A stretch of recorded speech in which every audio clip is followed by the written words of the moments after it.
বিসমিল্লাহির রহমানির রহিম। প্রিয় দর্শক, আজকের ভিডিওতে আমরা জানব হযরত সুলাইমান আলাইহিস সালাম এর জন্ম, শৈশব, নবুয়ত ও মৃত্যু সম্বন্ধে। হিস্টোরি অফ ইসলামের এই পর্বে আমরা জানব হযরত সুলাইমান আলাইহিস সালাম এর সম্পূর্ণ জীবন ইতিহাস। হযরত সুলাইমান আলাইহিস সালাম ইসলামের ইতিহাসের অন্যতম প্রধান নবী ও ন্যায়পরায়ণ শাসক ছিলেন। তিনি ছিলেন হযরত দাউদ আলাইহিস সালাম এর পুত্র।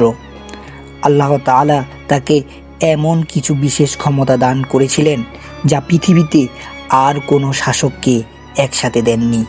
তার জীবন কাহিনী মূলত কুরআনের সূরা আল বাকারা, সূরা আন নিসা, সূরা আল আম্বিয়া, সূরা সাবা ও সাদ এ বর্ণিত হয়েছে।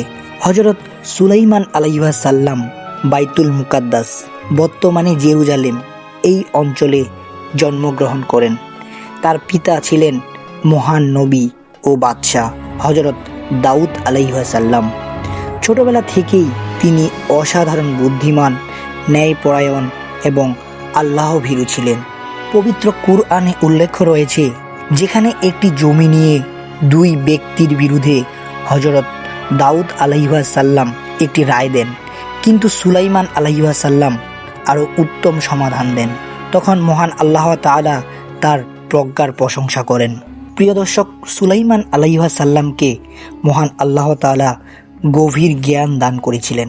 হযরত দাউদ আলাইহিস সালাম এর মৃত্যুর পর মহান আল্লাহ তাআলা সুলাইমান আলাইহিস সালামকে নবুয়ত এবং রাজস্ব দান করেন। তিনি শুধু একজন নবী ছিলেন না, বরং একজন বিশ্ববিখ্যাত শাসকও ছিলেন। তিনি আল্লাহর কাছে দোয়া করেছিলেন, হে আমার রব, আমাকে এমন এক রাজস্ব দান করুন যা আমার পরে আর কাউকে দেওয়া হবে না। আল্লাহ তাআলা তার দোয়া কবুল করেন এবং তাকে রাজস্ব দান করেন।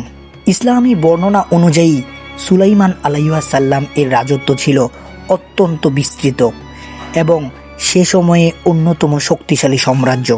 অনেক ইসলামী আলেম বলেন, তার কর্তৃক মানুষের পাশাপাশি জিন, পাখি ও বাতাসের উপর প্রতিষ্ঠিত ছিল। তবে কুরআনে স্পষ্টভাবে পুরো পৃথিবীর প্রতিটি অঞ্চল শাসকের কথা বলা হয়নি। তবে হযরত সুলাইমান আলাইহিস সালামকে মহান আল্লাহ তাআলা অনেক অলৌকিক ক্ষমতা দান করেছিলেন।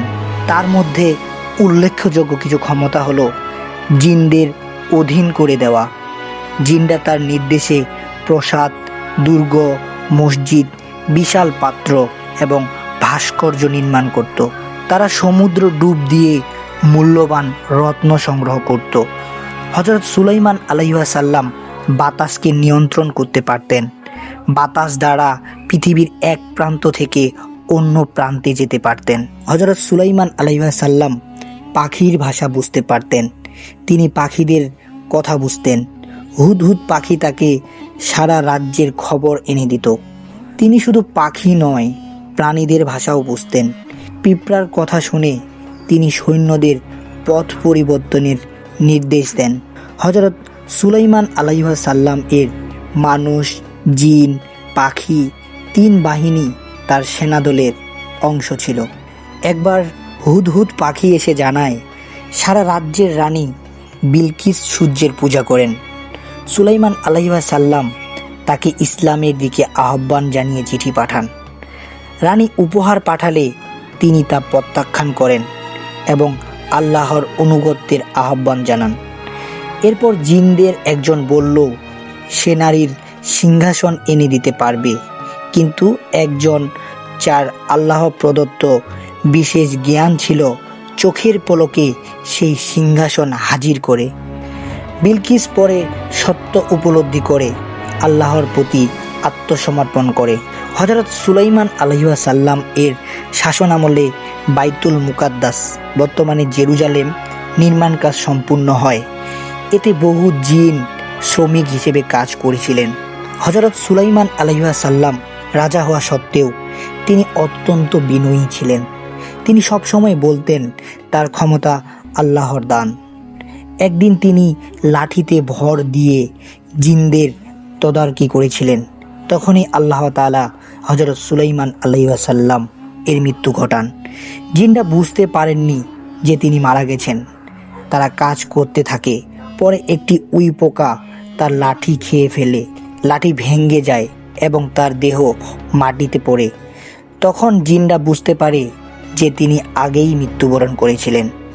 এই ঘটনা প্রমাণ করে যে জিনেরা গায়েব জানে না, অর্থাৎ কেউ গায়েব হয়ে গেলে জিনরা সেটা বুঝতে পারে না। এভাবেই শেষ হয় হযরত সুলাইমান আলাইহিস সালাম এর জীবন। হযরত সুলাইমান আলাইহিস সালাম অনেক ক্ষমতা পাওয়ার পরেও কোনো অহংকার করতেন না এবং তিনি সব সময় ন্যায় বিচার প্রতিষ্ঠিত করেছেন, যা একজন শাসকের দায়িত্ব। মহান আল্লাহ তাআলা আমাদের সবাইকে বোঝার তৌফিক দান করুক, আমিন। ভিডিওটি শেষ পর্যন্ত দেখার জন্য সবাইকে অসংখ্য ধন্যবাদ। এরকম সুন্দর সুন্দর ভিডিও পেতে আমাদের চ্যানেলটি সাবস্ক্রাইব করে রাখুন। আসসালামু আলাইকুম ওয়া রাহমাতুল্লাহি ওয়া বারাকাতুহু।